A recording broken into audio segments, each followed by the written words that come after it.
Now, please welcome to the podium Jim Fitzhenry, Community Engagement Director for the Milwaukee Journal-Sentinel, to introduce today's speaker.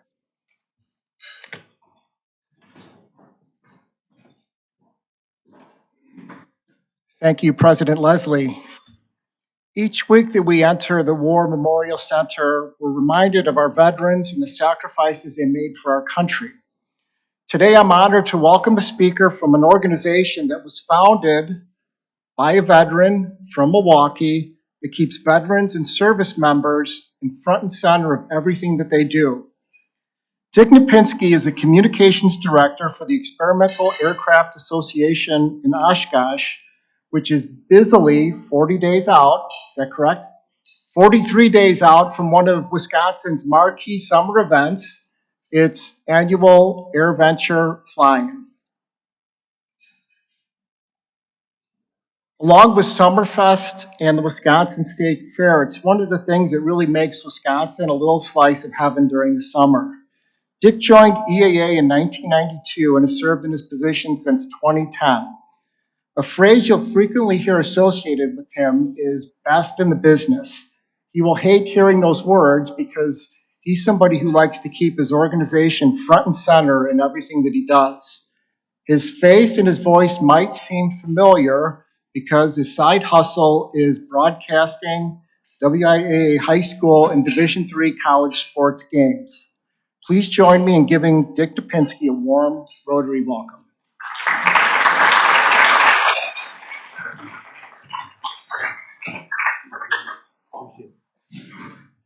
Thank you, Jim, and really appreciate the warm welcome from everybody at Rotary. It is something coming down here, and Jim, it's 33 days until opening day. Not that we're counting. But when you think about EAA, a lot of people equate that with Oshkosh. In fact, if you talk about Oshkosh to a pilot, they know exactly what you're talking about. And that's advertising that you can't buy any place, and publicity that you can't buy any place. But it really is a Milwaukee story at heart. And talking today, I wanted to get into that, some of the Milwaukee roots of EAA. When you take a look at what EAA is today, 300,000 members, 900 chapters throughout the entire country, members in more than 100 nations, people from more than 90 countries who come to Oshkosh every year for AirVenture. It is a massive event, but it certainly didn't start that way. So today we're going to take a look back a little bit to the Milwaukee roots of EAA, what it's become, where we're headed, and of course what's coming up in late July. By the way, tickets are available at EAA.org right now. Early bird discount runs through the end of the month. I was told to read that by the marketing department. So we'll move on. Paul Poberezny, born in 1921, was just 5 years old when Charles Lindbergh made his historic transatlantic flight, the first solo flight across the Atlantic. Even at 5 years old, that influenced Paul to love airplanes. He said before he passed away back in 2013 that he can't recall a day he didn't say the word airplane. Well, he grew up, that's with his brother and sister. Paul is in the middle there, and lived in what was considered a tar paper shack at the corner of 95th and Oklahoma. Yeah, I know, it doesn't look like that now. But that's where it was, a dirt road at the far southwest side in the town of Greenfield at the time. Paul was never much of a student, either at the old Johnson School or West Milwaukee High School. And that was by his own admittance. But he had a passion for airplanes and for people. And there was one history teacher that discovered that, Homer Tangy, at West Milwaukee High School, gave him an old beat-up Waco primary glider that you see here. It didn't have the wheels on it at the time, and Paul took off one day with his buddy pulling the glider with a car. And eventually it built up enough airspeed, took off, and Paul learned a very valuable lesson. Keep the nose up. After that rather ignominious first flight, he added wheels to this and so forth and continued on. But it was a sense of freedom that he had achieved, a sense of freedom through the air, that he came to realize that you could do it. And at that time, you could do a lot of these things without a pilot's license. That's changed very much today, but it was that sense of freedom that has pervaded ever since. And Paul also, between serving in World War II as a flight instructor and also in the Korean War, he loved to build airplanes. He had his own projects going all the time, much to the consternation at times of his wife, Audrey. And so he would put tube and fabric and do the welding and so forth and put it all together. Paul would go on to design 15 different airplanes and fly nearly 500 different airplanes throughout his life. As we mentioned, his airplane flying was interrupted a little bit and his building was interrupted when he served in the Korean War. But he had a group of flying friends here in Milwaukee that always talked about airplanes, hung out in Paul's garage, and just said, boy, we should put a club together. Well, Paul got back from Korea and discovered that the friends had not put a club together. And so, well, he had to do it himself. So on January 26, 1953, in the Grand Air building at Curtis Wright Field, now known as Timmerman, that building still stands, by the way, those 35 people gathered on that winter night. Paul hoped it would be a solid little Milwaukee area airplane club. Well, home-built aircraft are still part of EAA today, and they even helped form the experimental amateur-built category that is still used for the rules for people who want to build their own airplanes. There are more than 30,000 of those airplanes now registered and flying throughout the United States. The dues were set at $5 a year, which according to Paul met with some resistance. They thought, well, $3 a year is just fine. But Paul's adamant said, you have to have enough working capital to make a group successful. On the side, Paul would say, those who were really against the $5 a year promptly went all across to the bar and spent 10. So you had to get used to that.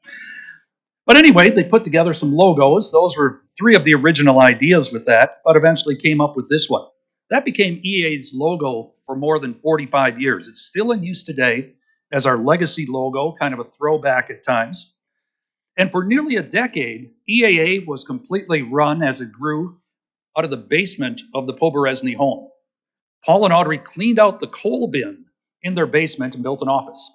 And that's where the world headquarters of EAA was at the time. About that same time, they said, hey, we ought to get together, have a fly-in, get our airplanes together. And in September 1953, there was the Wisconsin Air Pageant taking place up at Timmerman. They said, okay, we'll have a fly-in in conjunction with that. And this is the first Air Venture. It wasn't called Air Venture then. It was just an EAA fly-in. 21 airplanes, 150 people showed up. You may note right toward the top of that photo, you'll see the Miller High Life hangar. That's the Miller Brewing Company corporate hangar. On Saturday night, everybody who attended dinner inside the Miller High Life hangar. We can't do that anymore. But the one thing that Paul discovered after the first fly-in, on Monday morning, he was wandering around the Curtis Wright Airport picking up soda cups and chicken bones. And he said, we're not going to do this again. I need volunteers to help. Those of you in Rotary can certainly appreciate that. And so volunteerism became part of EAA, getting people involved, helping make the organization and the events possible. For instance, last year at Air Venture, we had nearly 6,000 volunteers commit almost 280,000 hours of service time. There are complete areas at Air Venture that are organized and run by volunteers. If you come to the admission stand, that's all volunteer run. The airplanes you see on Boeing Plaza, all moved by volunteers. The airplanes parked out on the flight line, all parked by volunteers. They work with staff liaisons, they work with the FAA to make it all possible. But those are the volunteers, and they're dedicated to the cause. Well, the fly-in continued to grow in Milwaukee till 1958, and it had pretty well outgrown Curtis Wright or Timmerman Airport at that time. So they moved to Rockford, Illinois. For 10 years through the 1960s, it was down in Rockford, and eventually outgrew the Rockford Airport. Rockford was, at that time, a very bustling hub for commercial aviation activity. And they said, this little airplane builder group, we don't have room for you anymore because we have Ozark Airlines coming in. It's going to be a big thing in Rockford. And so you're going to have to move someplace else. So Paul and the EAA board looked around and said, boy, what can we do? Paul, fortunately, at the time, was working for the Wisconsin Air National Guard, based out here at Mitchell Field. And he had access to airplanes. So he drew a 300-mile circle around Milwaukee. And on maintenance flights, he would just happen to fly over airports within 300 miles, seeing what airport would work. Well, there was one up in Oshkosh that had kind of a unique configuration. Unlike most airports, larger airports, including Mitchell, Madison, you go up to Green Bay, Appleton, have two long runways that cross. Whitman Field in Oshkosh has two runways that form kind of an L shape, which means you can land more airplanes at the same time. You can park more airplanes around the runways. It was perfect. So in November of '69, they decided, okay, we're going to keep our headquarters in Milwaukee and have the fly-in Oshkosh. So they moved up there. And what you see here is the first year in Oshkosh, 1970. Now take a good look at that picture and the location of where it is, where the runways are and so forth. 1970, first time. Now, EAA headquarters would pack up everything for 3 months, bring it up to Oshkosh, run the fly-in, then head back down. 1970. Now, let's go to last year. The blue space is the photo you just saw. That photo to that. That is what EAA Air Venture Grounds are today. 1,500 acres, about half owned by EAA, half leased from Winnebago County as airport property, but it's split, and it's become the haven for aviators. Within that, you will see more than 10,000 airplanes parked during the week. You'll see more than 600,000 total attendance coming in from more than 90 countries. There are 40,000 people who camp out there and create their own aviation city. In fact, it creates the second largest city in Winnebago County for each 1 week each year. So at the same time, as I mentioned, they were still running their operations back in Milwaukee as headquarters. And some of you who've been around town may remember this out on Forest Home Avenue. Back through the 1970s and early 1980s, this was the first official non-basement headquarters of EAA and the first museum. The museum really started when Paul kept getting airplanes from people. They'd say, Paul, here, can you put this on display? Paul would say, sure. And then Audrey would look at him and said, Howie. Now, Howard was Paul's middle name. And we could always tell when they were alive when Audrey would get more upset. Because if they had to leave, they'd say, Paul, time to go. 5 minutes later, it'd be, Howie, we have to leave now. 5 minutes later, Howard. And that's when Paul would say, the Queen has spoken, I must go now. But at that time, they were starting to outgrow their own headquarters on Forest Home Avenue by the end of the 1960s and into the 70s. And a decision was made in the late 1970s to combine the fly-in and the headquarters in the same spot. And again, the search was on. Bids were taken. Some of you may recall at one point, EAA owned property in Burlington, Wisconsin. They had put up a hangar there on the small airfield. And they were considering, well, can we use this as the fly-in area? The Burlington neighbors didn't like it much, and so eventually that idea was dropped. But bids had come in from Indiana, from the St. Louis area, and other states throughout the Midwest, because Paul and the EAA board were adamant to keep the organization in the Midwest. One, it was born and raised in the Midwest. Two, it was a central point from people throughout the country to come, wherever they'd want to fly. If you put it on the East Coast, you have a 3,000-mile flight going one direction. Same thing on the West Coast. So find some place in the middle of the country that would work best.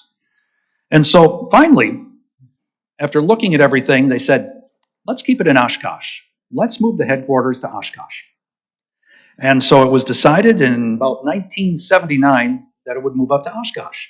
1981, after fundraising, they started the facility. 1983, the facility opened. It was much smaller than this. This is what it looks like today. In there are our headquarters. We have about 160 full-time people that work not only inside the headquarters building, but also in the museum, in our aircraft maintenance, in the facilities and groundskeeping and so forth.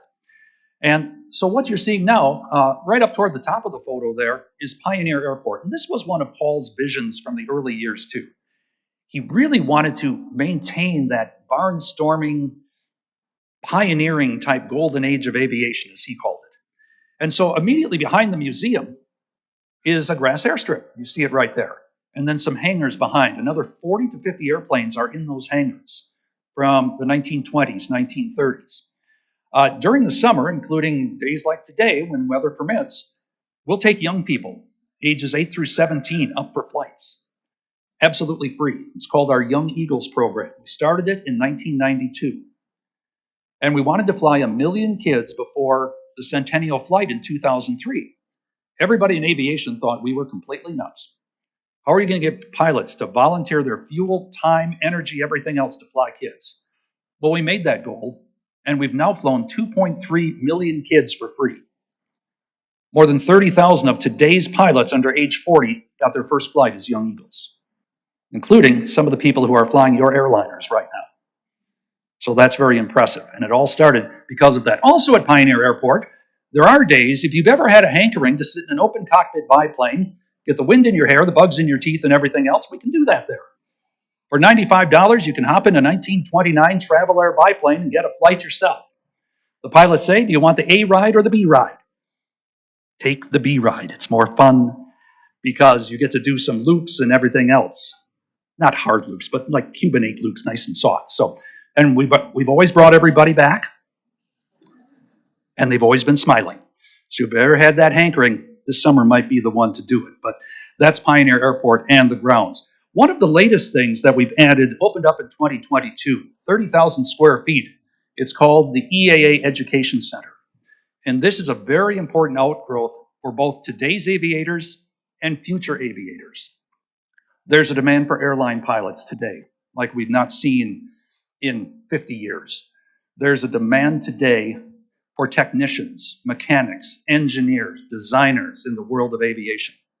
Where are they coming from? How do we get kids to make that leap from, boy, airplanes are kind of cool, to I can do that? That's what we're doing inside the Education Center. So far this year, more than 6,000 kids have gone through with school programs, doing everything from CAD design to working in a wind tunnel. We bring classroom groups in. We bring girls groups in to interest them in aviation and get them started as well.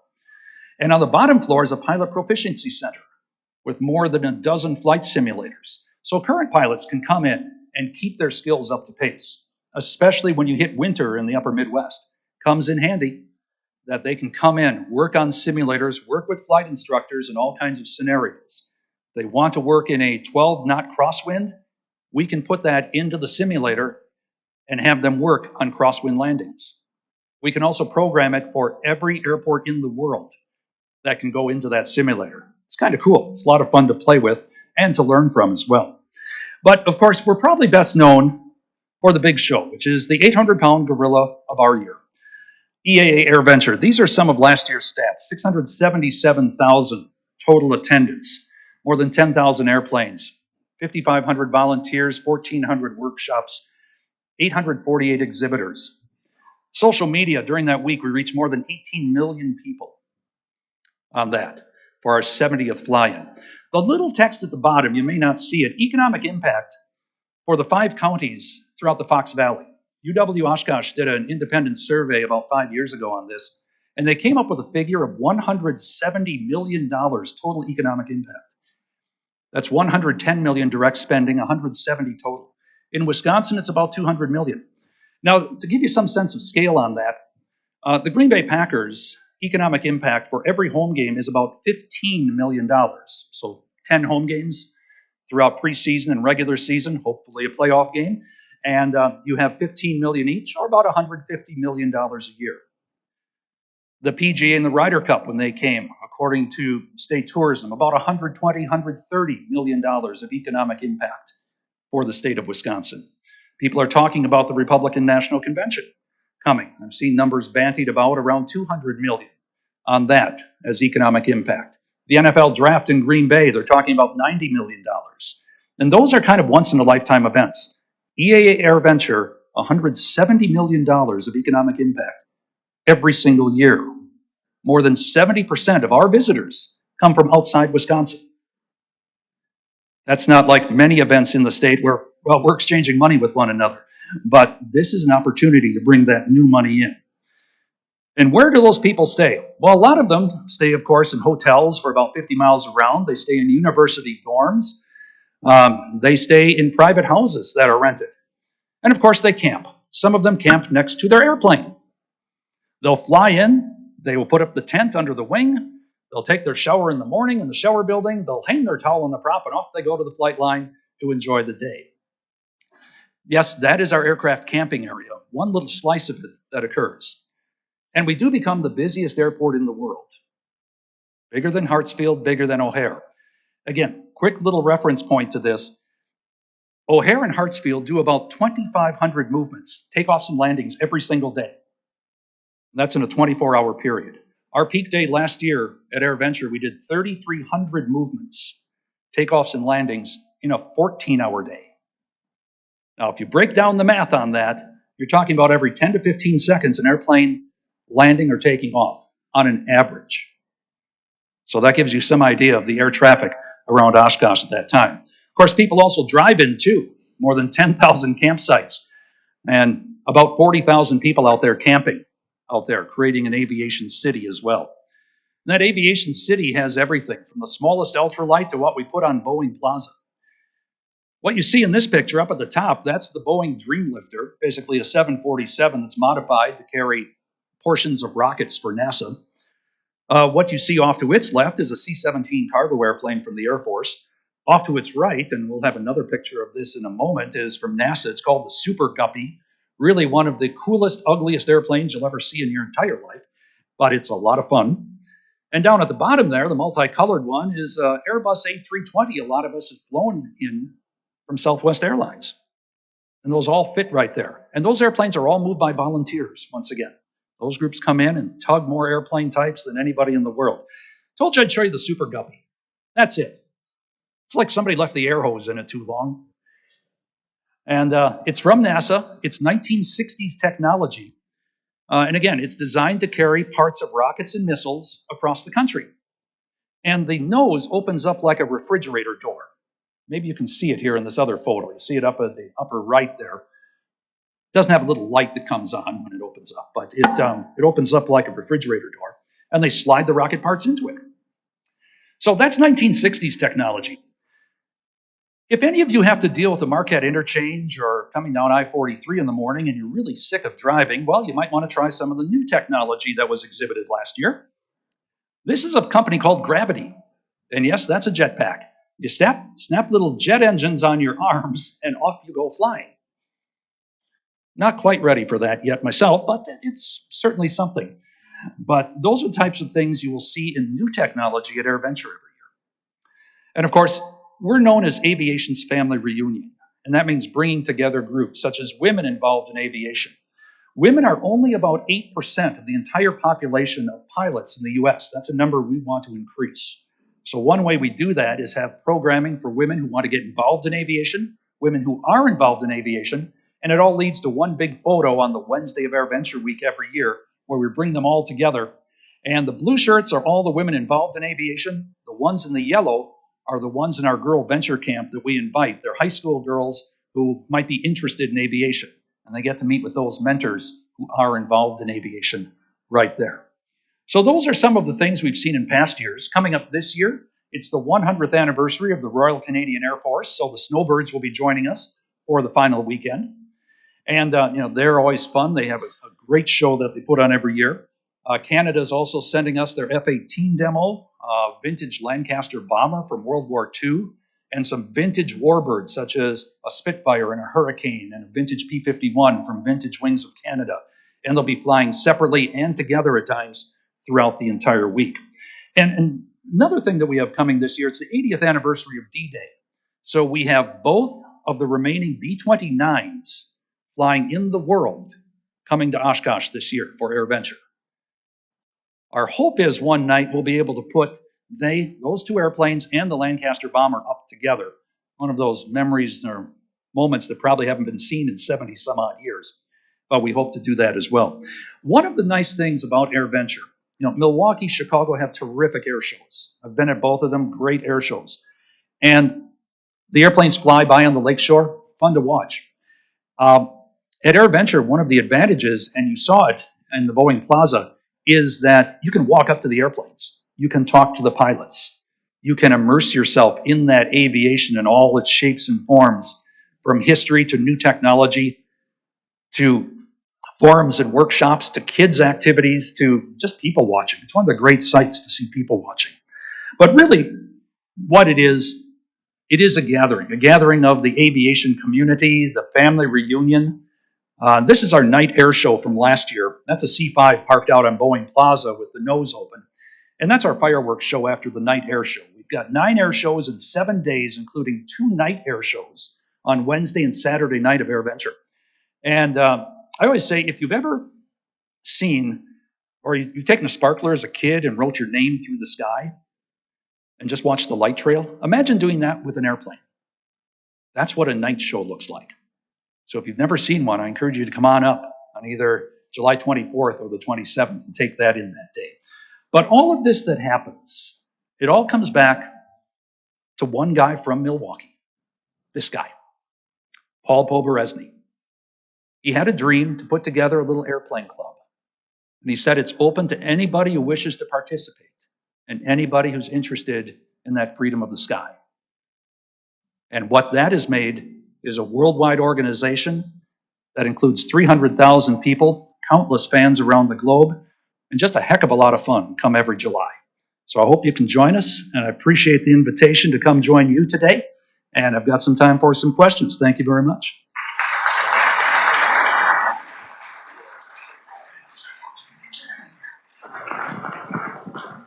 Thank you, Dick. If you have any questions for Dick, you can use this microphone here. And as always, keep your questions topical and concise, please.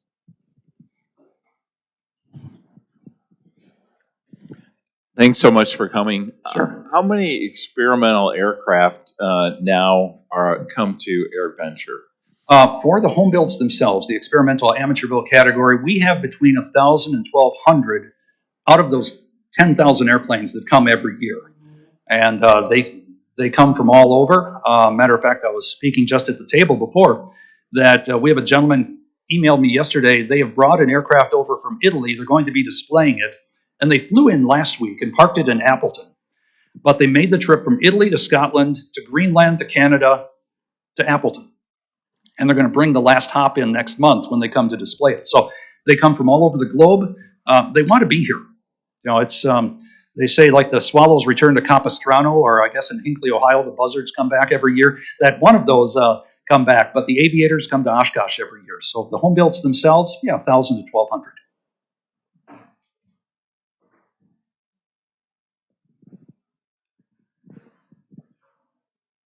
How do you handle air traffic control? How do we handle air traffic control? That is a piece of choreography that is amazing. The FAA puts together a list. They ask air traffic controllers who would like to work Oshkosh. And the hands go up, and they pick, from the supervisors, they pick the top controllers, about 60 of them throughout the country. So this is an all-star group. You'll have controllers from O'Hare, Hartsfield, Kennedy, out on the West Coast, and so forth. And they bring them together, and we'll put 8 in the control tower at the same time to run the runways. My favorite piece of the entire process is about 7 miles out of town in Fisk, which is a classic small Wisconsin town. It has a church, a bar, and a fire hall. Except during AirVenture, when they park a construction trailer next to the fire hall, put 3 FAA air traffic controllers on top of it with radio and binoculars, and tell the pilots, don't talk to us, we'll talk to you. Now, blue and white Cessna, if you hear me, rock your wings. They rock the wings. Okay, I need you behind the white Piper, half mile behind. You've got trail for the next 7 miles along the railroad tracks. They'll pick you up 2 miles out, welcome to Oshkosh. And they'll do that 2,000 times a day and get them all in there. So it is an amazing piece of choreography that works while you're still trying to bring in all these airplanes, real quick, because you're bringing small airplanes, 707s, military jets, all at the same time and trying to make it work. So the FAA does a tremendous job with that.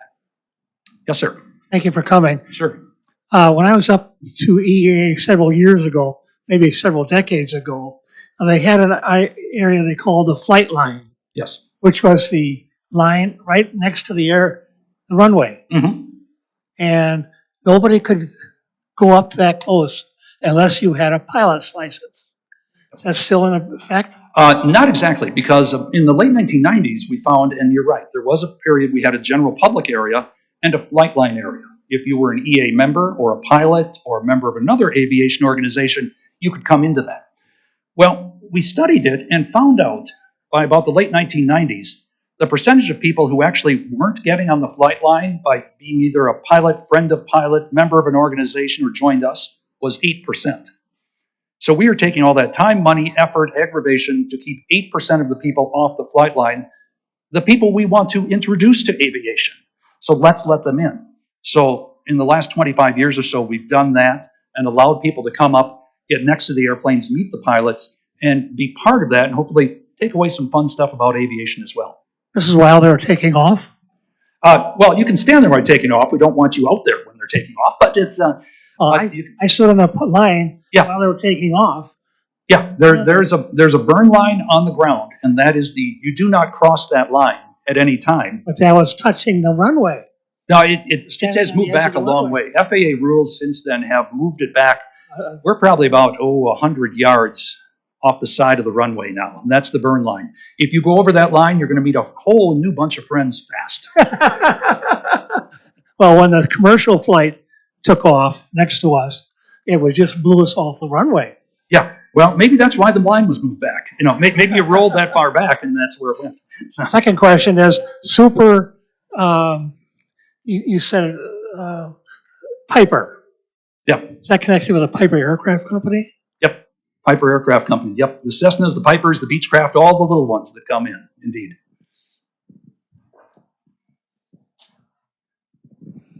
And thanks, thanks for being here. My I just pleasure. want you to know I go up every year just to kind of bath and bathe in the community. My first trip to New York about 55 years ago, the guy was walking around with a cell phone in his ear, and the guy says to me, there's going to come a time when everybody's going to be walking around with a cell phone. So my question, is it really possible that we'll all be flying in another 25, 30, 40 years? And how is that going to happen if you could just address that? Well, I'll put it to the crowd. How many of you want to have a jetpack in the next 30, 40 years? Okay, we've got the courageous group. They're always the early adapters. But we are probably closer to being the Jetsons now than we've ever been before. But there are three things, we were discussing this at the table before during lunch. There are three things that really keep that in front. First of all, the engineering. Can you make it happen? There are very smart engineers and designers right now that have made it happen. We saw it with gravity and other things. Second is government regulation. We see that a lot with drones right now. FAA is trying to merge Amazon and UPS drones into the airspace with manned aircraft, and it's a daunting task. So how do you get somebody who has a gravity jetpack and wants to go from Brown Deer to downtown Milwaukee suddenly to say, I'm just going to take off now, and balance that with everything else? And third is customer acceptance, which goes back to the question I just asked. How many of y'all are ready for that? When does it become more than a curiosity to, like you said with a cell phone, everybody's got one? That's probably a little bit farther out. But we see with eVTOL, the electric vertical takeoff and landing with some of the flying cars and so forth, that day where more people can do that independently is getting closer. So, yes, sir. Hi, I've been going to the EA for years. I grew up there. I love every air venture I think I've been to. Love going. But one thing I heard in your presentation that caught my ear was how big a need there is for pilots, mechanics, everything else. I know in Milwaukee, especially in this club, we hear quite a bit about the need for jobs, for training, for everything else for people in Milwaukee to be able to get those higher paying jobs, those more technical skills. I know this room's full of people from colleges, public schools, every organization that tries to help out those things. I'd love to see some more synergies between your organization, which seems very volunteer heavy, and the local groups that need to educate, that are trying to educate and get those careers out there for pilots, mechanics, anything else that can really help bring that huge asset in Oshkosh to the people in Milwaukee who would benefit greatly from those opportunities. Yeah, and our education people would love to talk to you about that because there are opportunities. They're working with a lot of companies right now. Some of them companies such as United and Siemens, Airbus, a lot of those companies that we're working with on the education side, how can we bring what their needs are into the classroom and what we're teaching? And we are open to anybody from anywhere who would like to talk to us about it. So I've got time, I think, for one more here, or two more. Brent F. Wassam, Milwaukee Small Business Coach. I am a private pilot, so I've had the privilege of doing the Fisk arrival and sleeping under the wing and waking up at 6 a.m. when the warbirds start up. So, following up on that statement, I'm wondering about what EAA is doing to continue. I love the fact that you've been offering a lot of free flights, and I think, the pilot population continues to age, and the FAA's got a hard cap at 65 retiring out. You have to. So, in terms of getting younger kids interested in aviation, I know that some of the organizations like AOPA do some curriculum in high schools. What is EAA doing to continue to foster that? Because you have a cool aspect in that you don't have to be certificated. I mean, you get to do a little more hands-on building construction. It can be fun in a lot of different ways that maybe traditional airlines like Piper Beechcraft cannot. Yeah, that's a great question. And what we started about a year and a half ago is something called Aero Educate. And those are the people from Siemens United and others who are offering that type of coursework. And kids can go on wherever they are. Classrooms can come in and do that too. It's all online. It's all free of charge, where they can discover aviation and take that next step and actually do things to earn their way up through a badging system by going to everything from aviation museums to exploring aviation. What does it take to be a pilot? Taking a Young Eagles flight.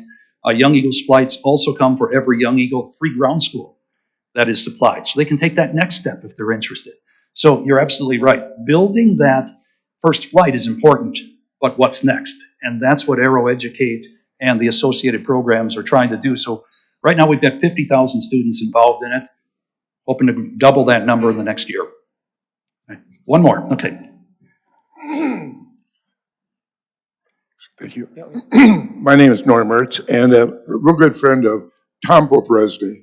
And I thought maybe it'd be appropriate, it's a fantastic presentation today. Thank you. But that you might consider just giving a real brief explanation of who Tom was in this whole picture. Well, thank you. And yeah, Tom was a good friend of mine as well. He passed away just a couple of years ago. Tom was Paul's son, and he took over as president of EAA in the late 1980s and grew up on it. He was an engineer by schooling and decided he didn't want to work in the family business for about 2 years when he worked in an office. And then he said, I want to work in the family business around airplanes. And so came back and became president and really helped grow AirVenture into what it is. He helped found the Young Eagles program.